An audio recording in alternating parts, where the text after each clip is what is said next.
Life is a battle, but not everyone understands the rules of that battle. You may know how to punch and kick, but the rich learn martial arts. They understand that the world operates on two systems of knowledge. One is the knowledge of the inner chamber, for those in power, and the other is the knowledge of the outer chamber, for the masses. The knowledge of the inner chamber teaches about power, the tricks of the human mind, and the art of governing. The knowledge of the outer chamber teaches you how to be a more obedient sheep. That is why 90% of the people are always taken advantage of. What I say may be difficult to hear, even difficult to approach, but please read patiently to the end to understand. Since ancient times, education has always been divided into two systems of thought. One is based on the belief that human nature is good, according to Confucianism and Mencius. The other believes that human nature is evil, according to legalism. Is Confucius's thinking really completely correct? It is undeniable that Confucius was a sage, and his thoughts had many positive points. However, in today's era, many of his views have become outdated. We learn not to copy blindly, but to absorb the good and eliminate the bad. So what is the biggest problem with Confucius's thoughts? It is the restriction of human thinking. Women have no right to speak up, are not allowed to go to school, are not allowed to go out, and do not even have a say in the family. Confucius always mentioned the 3 bonds and 5 constants, dividing people into different classes. The nobles who made mistakes did not need to be punished. They only needed to be bound by etiquette, while common people who made mistakes would be punished with punishment. He tried to protect the class system of feudal society, putting forward the theory of ruler and subject, father and son, husband and wife, requiring people to obey all the rules of the monarchy, even when the emperor made mistakes. This caused people's thinking to be framed, unable to think independently, leading to the decline of feudal dynasties and foreign invasions.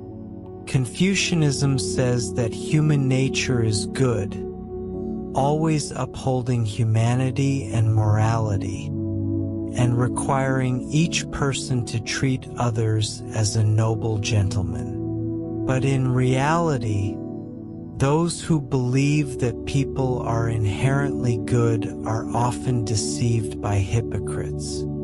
Those who believe in morality and justice are often hurt by those who only talk about morality on their lips but are selfish in their hearts.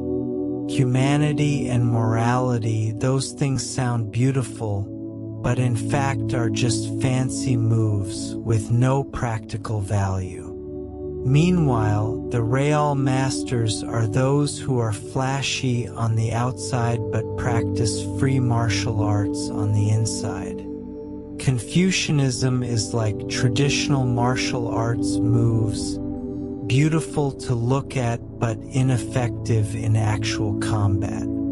That is why most poor people are poor, because their minds are filled with Confucianism, only knowing how to say nice words. Meanwhile, the rich are rich because they have mastered legalism, which sounds bad but is extremely useful in real combat. When rules-based moves confront free martial arts, the result is often obvious. Remember the tragic match of traditional Chinese martial artist Ma Baogua, who was knocked out in less than 30 seconds by an amateur MMA fighter. This is not to disparage traditional martial arts, but to remind you that when the rules change, beautiful moves become useless. Legalism, represented by Han Fizi and Shang Yang, has a different view of human nature. Han Fizi believes that relationships between people are based on interests. He said, "As long as there are interests, no matter how distant the relationship is, it can become close.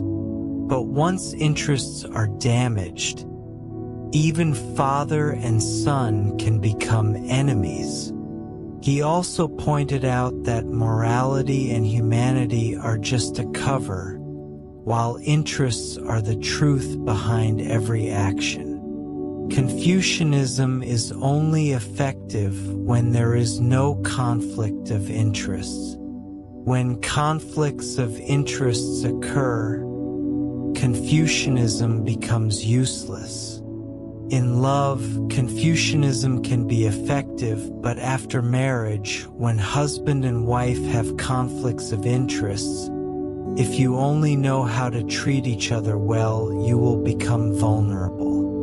When children are young, you can follow Confucianism, but when they grow up, if you continue to share assets without calculation, you will become miserable. This world is operated by two systems. The first system is morality and etiquette, and the second system is the hidden battle of interests. Morality is just the form, while interests are the essence. What we learn from childhood to adulthood mostly belongs to the first system, while people always calculate benefits in their hearts. That is the rule of the second system. A good person is someone who uses the first system as a means to achieve the goals of the second system. Most people put on a shiny moral coat, then find every way to benefit themselves. Morality is something everyone talks about, while the rule of benefits is not that everyone remembers in their hearts. Therefore, never be blinded by the first system, but use the second system to see through everything. For example, when you want to receive help from someone, think about what benefits you can bring to them. Money is the best way to show benefits. 500,000 VND may not be much, but it is much more useful than sweet words or fake gestures. That is the value exchange method. Every time you encounter an incident, quickly analyze whose benefits your actions harm and whose benefits you increase. Those whose benefits increase will be your friends, and those whose benefits are lost will become your enemies. In a company, every decision needs to be analyzed to see who it benefits and who it harms. The parties who benefit will form a common community, and the parties who are damaged will form an alliance to protect their interests. However, both sides will raise the moral flag of the first system to fight for the interests of the second system. Remember, never use the arguments of the first system to force others to do the work of the second system.